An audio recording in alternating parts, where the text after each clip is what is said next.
What was going on in the Metropolitan Police? A judge's ruling today provided confirmation that the police officer who raped and murdered Sarah Everard had been reported on 3 separate occasions for sex offences, one just days before he seized Sarah. I absolutely wish that Wayne Couzens had been arrested for these crimes before he went on to kidnap, rape and murder Sarah Everard. And for that, I'm truly sorry. Confirmation too that on the last occasion his description and number plate was given to the police. He would surely have immediately shown up in any search. So what on earth happened? Also on News at 10 tonight. From the political school of you couldn't make it up, Boris Johnson is said to have nominated his own father for a knighthood in his resignation honours list. I appreciate that it's probably a bit out of the blue, a bit unusual. Not a good look, is it? But no, probably not a good look. The brutal battle for Bakhmut. What does it tell us about the state of the war in Ukraine? Another case with questions for the police. A car filled with both the dead and the living is not found for several days after an accident. China rising. Debbie has a special report on the first full meeting of the Chinese National People's Congress since COVID and what it tells us about China's future. And remembering the war that tore the world apart. In advance of International Women's Day, 2 veterans are honoured for their roles in World War II. We had a naval commander and he said a woman with a gun is more trouble than she's worth. Well, I think we've proved he was wrong.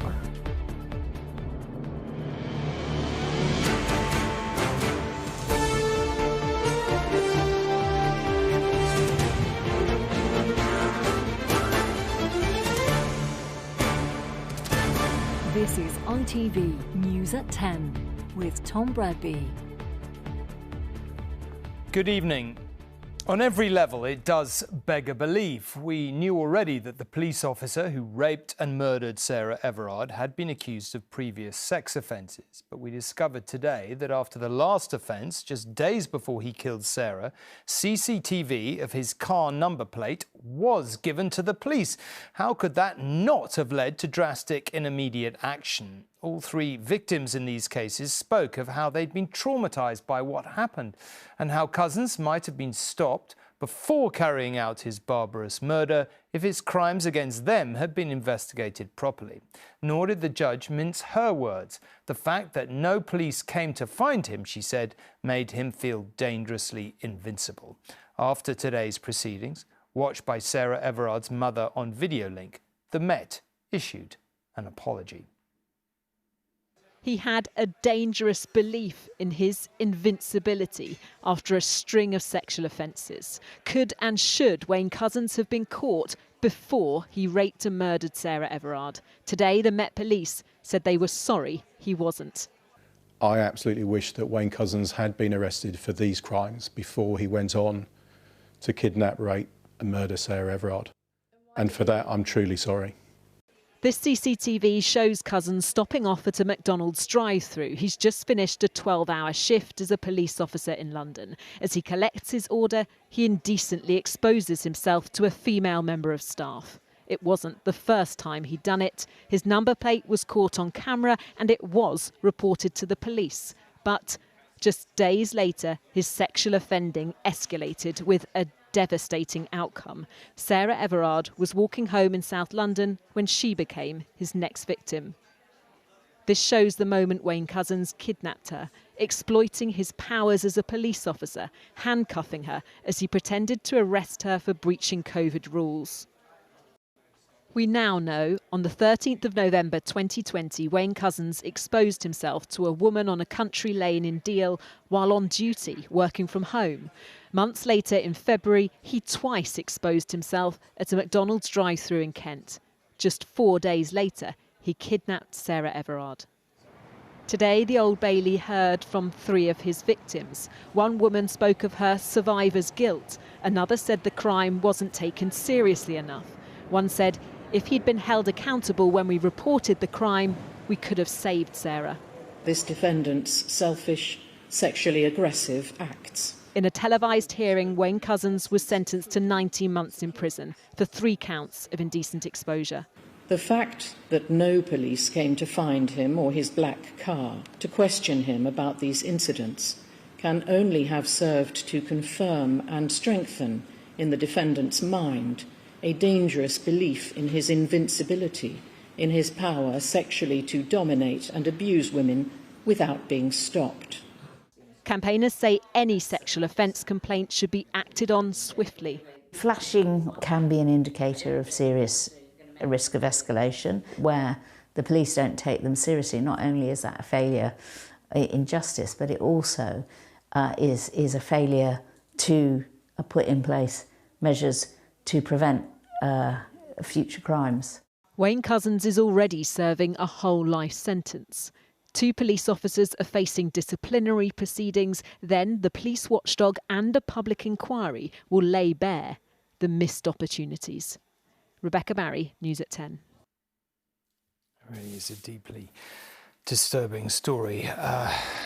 Let's move on to the rest of the news of the day, and you might be strongly tempted to imagine that we're making this next item up, for it is said that the former Prime Minister Boris Johnson has recommended his own dad for a knighthood in his resignation honours list. Yes, that's right, his dad. The honours lists of departing Prime Ministers have a long history of creating controversy, but this would be taking it to a new level. Stanley Johnson backed his son as he rose to the top. His grandmother is French. And now, on Boris Johnson's way out, he's backed his dad for a knighthood. Stanley! First time a child. The former I'm a Celebrity contestant and environmental campaigner is one of around 100 names put forward in Boris Johnson's resignation honours list. But even among Conservative MPs, it's had a mixed reaction. Do you think it's fair, nominating your own dad for a knighthood? I think that Prime Ministers have the right to nominate who they want to nominate. Sounds a bit odd, but you know, he's actually was very active when he was in the European Parliament. I appreciate that it's probably a bit out of the blue, a bit unusual. Not a good look, is it? But no, probably not a good look. The idea that Boris Johnson is nominating his dad for a knighthood, you only need to say it to realise just how ridiculous it is. Have you got any comment at all on any of these allegations? Several women have raised allegations about Stanley Johnson's behaviour. His late wife and Boris Johnson's mother said her husband broke her nose. Mr. Johnson said he deeply regrets the incident and denied being violent on other occasions. More recently, he's also denied accusations of inappropriate behaviour towards women at party conferences. One from the MP Caroline Noakes. Stanley Johnson smacking me on the backside about as hard as he could and going, "Oh, Romsey, you've got a lovely seat." But for his political work, his family say he deserves recognition. He has, man and boy, served that party, given endless speeches to constituency associations. If you've been in my shoes for the past 6 years, nothing surprises you anymore. There was outrage, but little surprise when Boris Johnson put his brother Joe in the House of Lords 3 years ago. Dozens more nominations are expected in his latest list. The idea that Boris Johnson could put potentially tens of people into the House of Lords, having already put tens of people into the House of Lords and assign numerous other honours to people he's worked with, shows that this system is in desperate need of reform. Boris Johnson's resignation honours are still being vetted by the Cabinet Office. It will be Rishi Sunak who makes the final call on whether to sign them off. Harry Horton, News at 10. And Robert joins us to discuss all this. Come on, you couldn't make this stuff up, could you? I mean, like, his dad? I mean, what are we to make of it, seriously? It is pretty extraordinary. I mean, it was without precedent 3 years ago when he put his brother in the House of Lords. Now, there was some case, Joe Johnson, his brother, for being in the House of Lords because he'd been a senior minister. I saw today that Rachel Johnson, the Prime Minister's sister, said Stanley Johnson, her dad, had given great service to the Tory party, had been a distinguished member of the European Commission and was responsible for all sorts of green rules that we've got over here. And on that basis, maybe he deserves a knighthood. But look, it is astonishing that a Prime Minister would wish would even think about giving a knighthood to their father. But Boris Johnson is like no Prime Minister we've ever seen. Now, the really interesting question for me is how far Rishi Sunak thinks this is damaging his government, the reputation of his party. And soon, there's a big decision for Rishi Sunak over essentially how he's going to respond to the Privileges Committee report into Boris Johnson alleged lies to Parliament. And the question is, does Rishi Sunak want to see a punishment for Boris Johnson that would effectively see him thrown out of Parliament? OK. Big issue. OK. For now, thank you very much indeed. Now, there are fears in Ukraine tonight that the battle to stop Russian forces taking the vital eastern city of Bakhmut may be reaching its endgame. This is the latest state of the war in Ukraine, with Russian-controlled areas in red. Intense Russian shelling has been targeting Bakhmut, a strategically important key to the Donetsk region, as Moscow pours in more resources to try to end its resistance. If this is what months of intense battle have done to the buildings of Bakhmut, consider what's happened to its people. This mutilated cityscape is the bleakest symbol there is of this war of attrition. As a one-time thriving hub of salt mines and winemakers, it was an anonymous place. Today, as a ghost town, it's one of the most important places in Ukraine. Its armed forces are trying to resist, but they've been overpowered by Russian attacks in part of the city. Many troops have been killed on both sides, the precise numbers unknown. But although there are rumours that Moscow is close to declaring victory, we've heard those predictions for many weeks now. The situation is tense. The tank is shelling the road. The bridge is broken, so we have to take detours. Today, more signs of what could be a rift on the Russian side. Its private army, the Wagner Group, has played a crucial role in the battle for Bakhmut. But its leader has gone public to say it's not getting the ammunition it needs from Moscow. And he even made a veiled threat to pull its troops out. Если сейчас ЧВК «Вагнер» отступит от Бахмута, the rivalry between Russia's mercenaries and its regular army could provide a surprising twist at this important moment. But in a clear attempt to project strength, Russia's defense minister traveled to Mariupol today. The obliterated and occupied city is the scene of Russia's greatest victory of this invasion so far. He crossed the border with Ukraine, the border he no longer recognizes, and spoke to Russian troops there. But the small town of Bakhmut, a place of almost no strategic importance, is the symbolic prize costing many Ukrainian lives, but perhaps revealing divisions in the occupying forces too. Rohit Katru, News at 10, Kyiv. Back here, the road accident that killed 3 young people and left 2 others fighting for their lives in Cardiff is, of course, a dreadful tragedy for the families involved. But it's also raised troubling questions about the police response. The families had reported them to the police as missing after a night out. But the crash vehicle was not found at the junction of a main road until just after midnight this morning.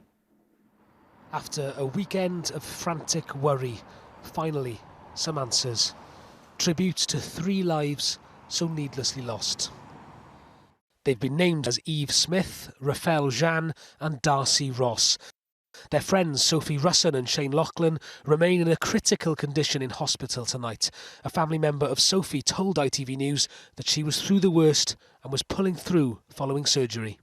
The three women were on a night out in the Muffler Club in Maes Glas in Newport on Friday evening.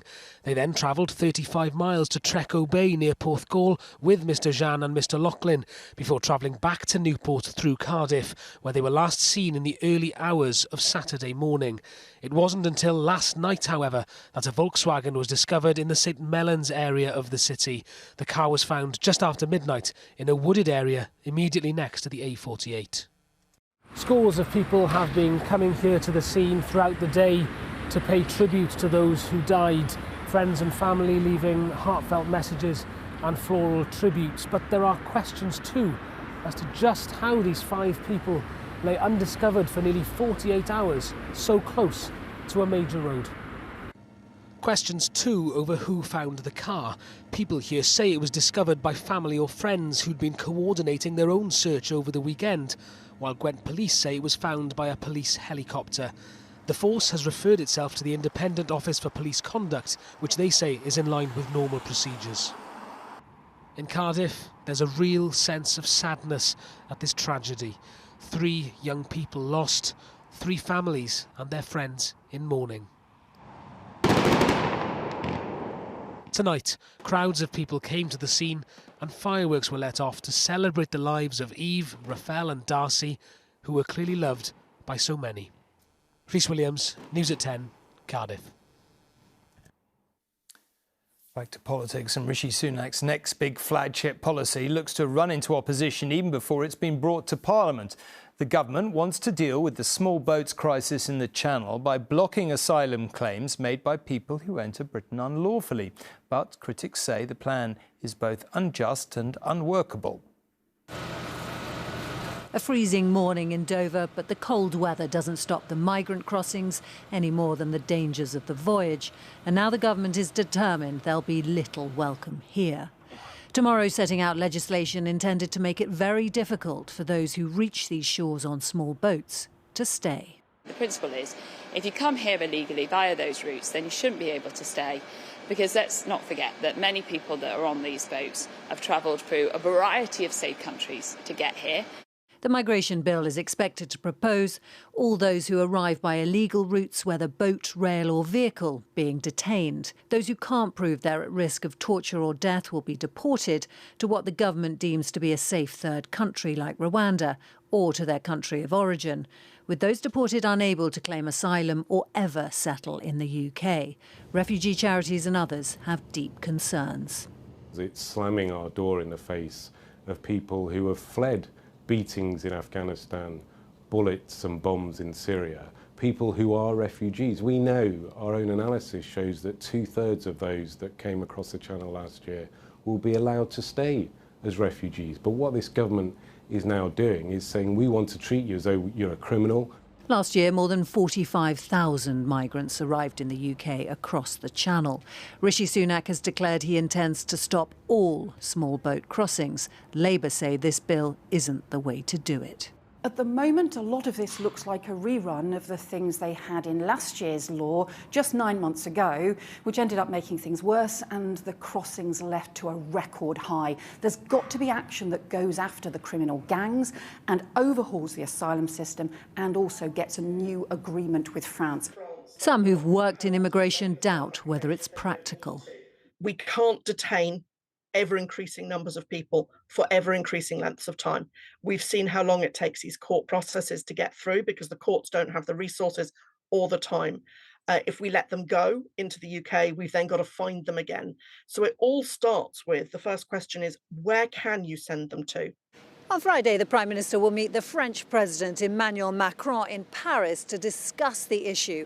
With the Rwanda scheme snarled up in the courts and no other countries prepared to take our asylum seekers, improving cooperation with the French will have to be a large part of the plan. Romilly Weeks, News at 10.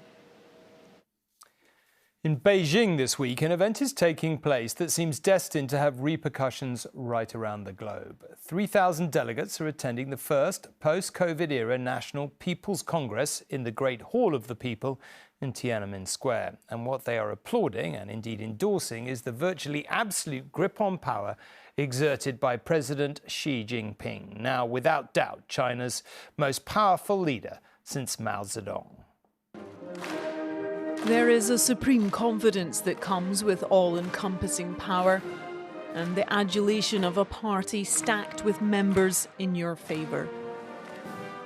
This week, Xi Jinping officially begins his third term as president, China's head of state.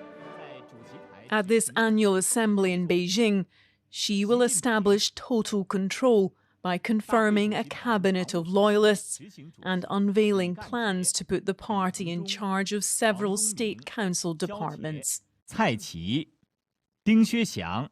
Premier Li Keqiang is being replaced. He is the last of the old guard and as close as we might have seen to a challenger to Xi's agenda. We stabilised the economy, steadily enhanced development quality and maintained overall social stability. It is clear from a draft budget that defence spending is a priority this year, with an agenda to seek Taiwan reunification and confront perceived foreign threats. Money spent on the military will rise to double what it was 10 years ago. But the men and women waiting every morning in the freezing cold at this job market would prefer to see more emphasis on the economy. They start gathering here from 4 a.m. and these days most will wait in vain for the chance to earn a day's wage. We barely could find any jobs, even worse after the 3-year pandemic. I've been here every day, but I couldn't find any jobs. Their future job prospects and the economy are now in the hands of the man who imposed Shanghai's controversial lockdown. Li Qiang has been promoted to premier, despite the chaotic shutdown of China's financial capital. This time last year, people were confined to their homes without enough food or water. And there was this dystopian evening when a drone was used to ask people to resist their desire for freedom. In that same residential community today, they can laugh about that and share how awful it was to spend 3 months in quarantine. The government wants people to forget about the dark days of zero COVID. And this group of elderly neighbours have been around long enough to know it's best to move on. It is useless to hold anyone accountable. I will say it is useless to seek anyone's responsibility. The streets have burst back to life in Shanghai. But it was just a few short months ago that dozens of protesters stood in this spot, calling for Xi Jinping to resign. The president has never directly addressed the unrest that took place here or the chaotic end to zero COVID. Instead, he has declared a decisive victory from his handling of the pandemic. And the policies and the personnel he will impose at this week's political gathering should leave no doubt that Xi Jinping's position, his power, remain unchallenged. Today, female delegates clapped as Xi Jinping offered them good wishes for Women's Day on Wednesday. Nobody in this room would dare to point out that for the first time in 25 years, there's not a single woman in the president's Politburo. Inequality can be added to the list of issues that will this week pass unopposed. Debbie Edward, News at 10. Next, an exclusive report into why a celebrity-endorsed health supplement may be good for people's well-being but bad for the planet. Bovine collagen powder is a hot topic amongst online influencers, with advocates including Jennifer Aniston. But our investigation has revealed its production is linked to rainforest destruction. So vital. It's the supplement with Hollywood endorsement. When big feelings arise, movement is vital. In this country, collagen is championed by celebs including Toff from Made in Chelsea, Michelle Keegan. It's about a 360 approach to my body and mind. And Mark Wright. It's claimed to help your skin, joints and muscles. But whilst it may be good for our health, what impact is it having on the health of the planet? This is the Brazilian rainforest, the lungs of the earth and home to 3 million species. And this is the singed scar of deforestation. To explain the link, we need to start from the basics. Bovine collagen comes from cows. It's made from the sticky, stretchy layer scraped from the underside of hides. It's then boiled and ground to a fine white powder, which is added to food or drink. An investigation by ITV News in conjunction with The Guardian and the Bureau of Investigative Journalism has traced the supply chain of cattle used to produce collagen to meat processors in Brazil, which have been repeatedly linked to illegal deforestation and the invasion of indigenous lands. We indigenous peoples are being surrounded, suffocated on an island. They destroy what is theirs and invade what is ours. I can't understand why they destroy everything. The Gavial people have protected the priceless biodiversity and wildlife of their land for centuries. Now they say cattle ranchers are using criminal methods to encroach. We had a whole village burned down. Most of the fires here in the indigenous land are arson. This is how collagen looks in its raw, gelatinous form. Because it's listed as a byproduct, there's less scrutiny of its wider supply chain. Fresh beef products exported from Brazil to the European Union, for example, have to be traced back to a ranch of origin. The same doesn't really apply for the byproducts. You will never know, therefore, if the leather or the collagen or the other byproduct, where exactly it comes from. And that's really the bone of contention. That's really where most of the deforestation in the Brazilian Amazon is found. It's likely many collagen companies use similar supply chains to Vital Proteins, who's owned by Nestlé. It told us allegations raised are not in line with its commitment to responsible sourcing and that it's contacted its supplier to investigate this matter. It added that it's taking steps to ensure its products are deforestation-free by 2025. These are a perfect collagen pick-me-up. There's no suggestion celebrities knew of the links to deforestation before posting ads. Thinking positively. And we approached Georgia Toffolo, Michelle Keegan and Mark Wright for their reaction. They all declined to comment. Vital Proteins. As for Jennifer Aniston, Vital Proteins' chief creative officer, she stuck to Nestlé's corporate line. That was successful. Worth $4 billion a year, the collagen industry is big business. Could it help you? Only if you have hair, skin, bones and joints. But are claimed benefits to health costing the earth? Martin Stew, News at 10. Finally, with International Women's Day coming up later this week, two women amongst the last surviving veterans of World War II were today honoured for their deeds. Now in their 90s, both were teenagers when they stepped up to help the war effort. In the course of even the longest lives, there are memories that never fade. It was the chaos of war.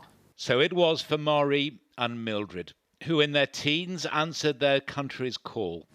British, American and French women's auxiliary. Even though it was a country wary of women in the ranks. We had a naval commander and he said a woman with a gun is more trouble than she's worth. Well, I think we've proved he was wrong. Mildred helped run resistance fighters behind the lines in Italy and survived German machine gun fire. You just went like blazes to get away. All this time I had been working away at my moors. She was an agent for the secretive Special Operations Executive. The risks were enormous. The girls that were captured were put in concentration camps, and there was 4 famous ones, they were shot. We considered they were murdered. On D-Day, Marie relayed messages between the nerve centre in Portsmouth and the beaches of Normandy. A scene of heroism and horror that played in her ear that day and is still lodged in her mind. The sounds of war, gunfire of every description, machine gun, cannon, bombs, men shouting, orders being barked out, men screaming. I think I just grew up that day. I really do. Both women were shaped by the war, and in turn, the war reshaped women's lives. We did as much as we possibly could. And I think that gave us a lot more confidence after the war. You could honestly say that the war liberated women. or at least started the liberation. They are veterans of war and pioneers of a new era, honoured by today's generation, two women who did more than their bit. John Ray, News at 10. An absolutely brilliant story. That's it. Good night. See you tomorrow.